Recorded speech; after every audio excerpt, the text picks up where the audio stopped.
Shane here, with Shane's Premier League review show for match week 12.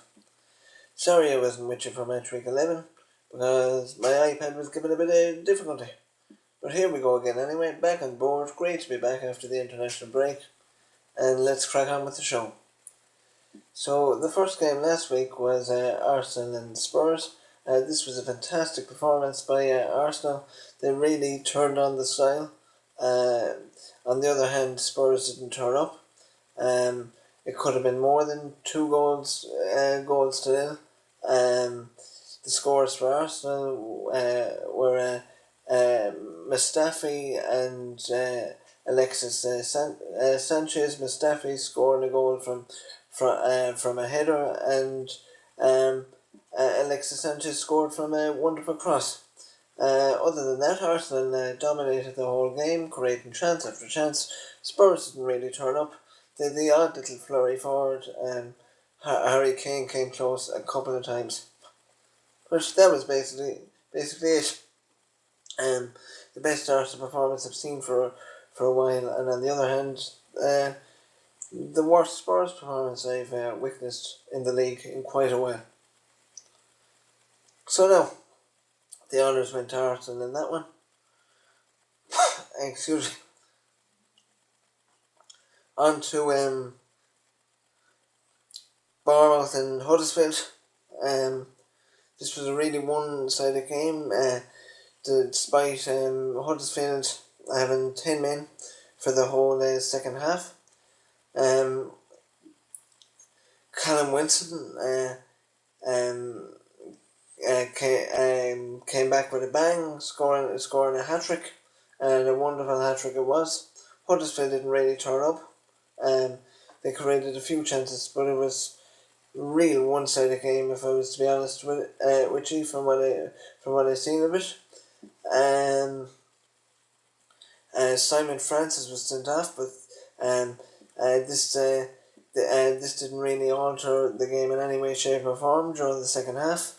Harry Arthur scored a goal for a good measure, and Bournemouth really stifled the whole second half, if I was to be honest, and they frustrated Huddersfield.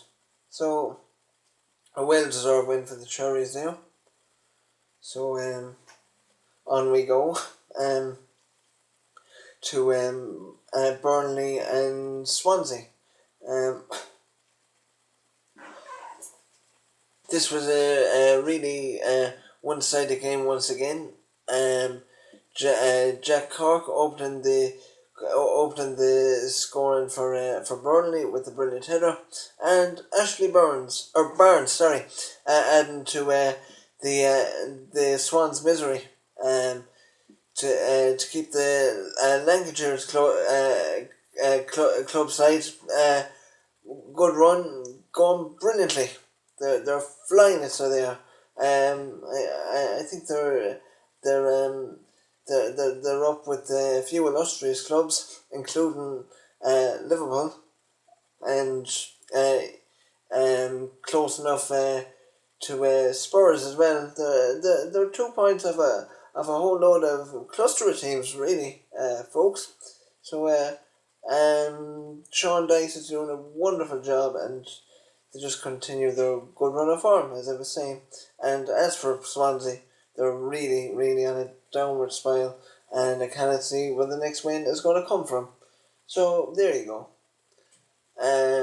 On to Crystal Palace and Everton. This was a really entertaining game. James MacArthur opened the scoring with just about a minute gone.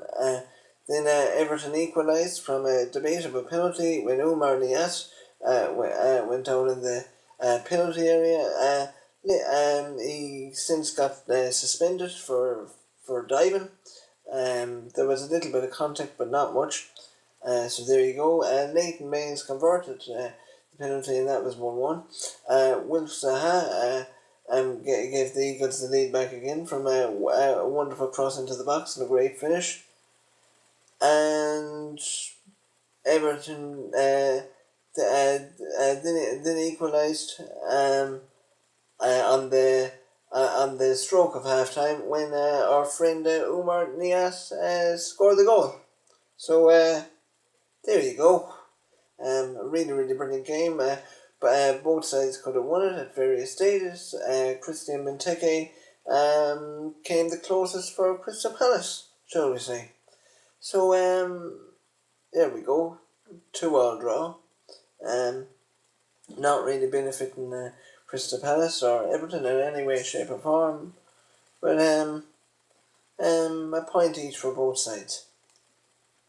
So now on to a good game between Leicester and Manchester City. Really eventful. Vincent Kompany should have gone within the first couple of minutes after pulling down Jamie Vardy for a clear foul. He was running straight through a goal, but the referee didn't see it that way, and he just gave him a yellow card. Therefore, Leicester pushed and shoved and tried to blow the house down, but they couldn't succeed, despite a lot of scrambles. Which City managed to eventually deal with. How, I'm not 100% sure. But City's class Man City's class came through in the end really, when they started to play some wonderful football, quick passing, and all the rest of it. And just before half time, one of the moves paid off when Gabriel Jesus or Jesus scored a wonderful goal, rounded the keeper into the net, and the second goal was a bit harder to come by, and Leicester hit the post through Maguire, and then City sweep down the other end with Jesus and Silva and De Bruyne and company, of course, and they basically overloaded the box, and the ball came out to Kevin De Bruyne, and within about 60 seconds, the ball was in the Leicester City net once again, with Kevin De Bruyne finishing the goal off with a wonderful strike. So Leicester were unlucky here, but City's run, I don't really know where it's going to come to an end, really, to be honest. They're flying it, and they're well out on top ahead of Manchester United in the league. Now, on to Liverpool and Southampton. This was a really one-sided game. Mohamed Salah showing his class once again with two wonderful strikes, two well-worked moves, two great finishes, and it was really dominated from Liverpool from start to finish. Southampton didn't have a shot on target, and in the second half, Liverpool just added to their lead with a well-worked move, which led to a corner. The corner was taken and put into the box, and Felipe Coutinho managed to finish it off. Comfortable victory for the Reds. For once over the Saints. So now we'll move on to West Brom and Chelsea. Again, a very one-sided match. Eden Hazard scoring twice, and Morata scoring, and let's see now. Marcus Alonso scored a header as well. Sorry, I did a bit of a blank there. So it was so one-sided really from start to finish. James McClean had a chance for West Brom, but it wasn't to be. And the Blues march on ahead of their trip to Anfield on Saturday evening. And on the back of this game, Tony Pulis received the sack, which was pretty harsh. But it's 2 wins in something like 23 games, so they're on a bad run. So on we go. Manchester United and Newcastle. Another one-sided affair. However, Newcastle took the lead with a well-worked goal from Dwight Gale, I think it was. They came close to scoring a second, but it wasn't to be, and Manchester United went down the field and scored 2 goals from 2 crossings to give them the lead at half time. Chris Smalling and Anthony Martial on the end of them both.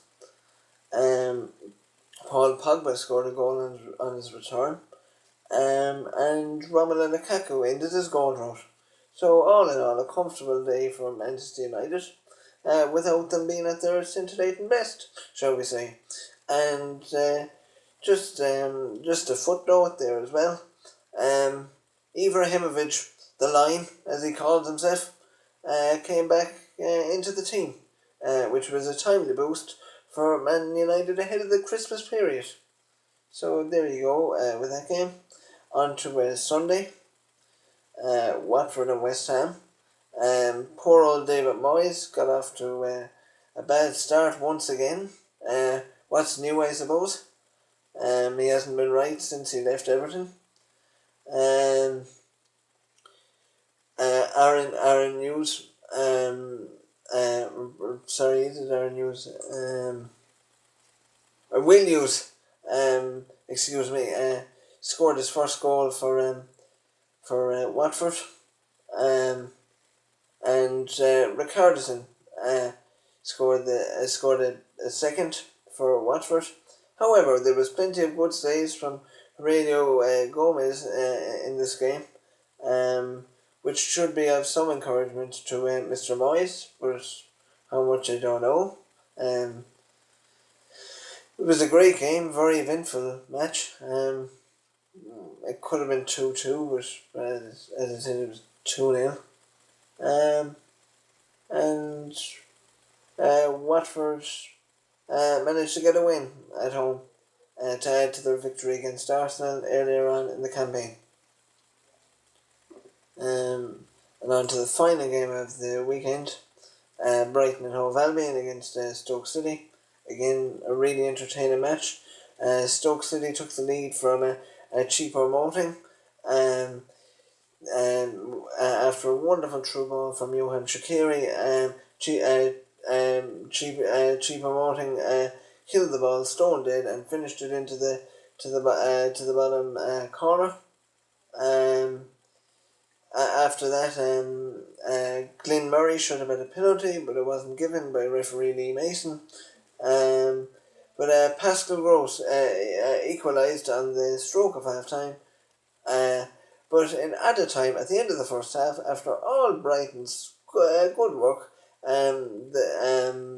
Stoke retook the lead with a brilliant goal from Kurt Zuma. And to be honest, Brighton weren't really able to deal with crossings to the box from corners all night, really. So one paid off there.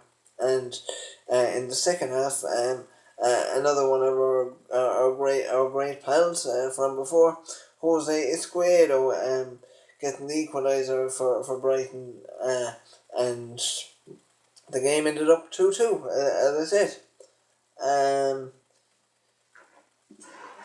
So now, seeing as I wasn't with you last week, I'll run you down through how I did in the predictor.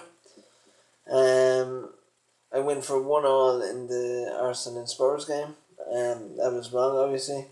2-1 in the Bournemouth and Huddersfield game. I got 10 points for that. I went for 1-0 in the Burnley and Swansea game. Another 10 points for that. I went for 2-1 to Crystal Palace in the when they were playing Everton. That was wrong. I put my safety in that. It was the one I wasn't most assured of in the world. So there you go.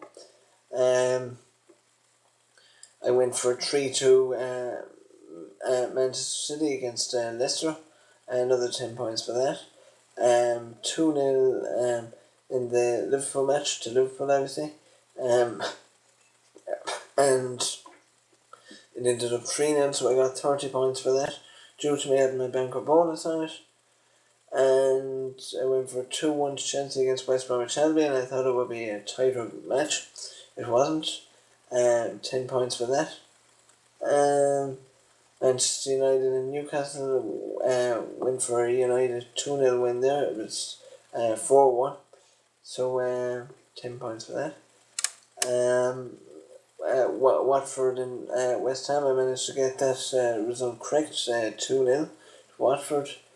And for the Brighton match, I went for 2-0 to Brighton. And that was wrong, so that was a -10. And obviously the Arsenal game was a -10 too.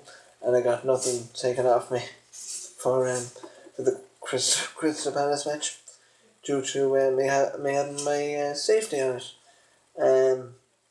So that resulted in me earning 100 points due to the banker giving me 10 points due to me consistently getting my banker bonus correct. I will run you through my fantasy picks that I had last week.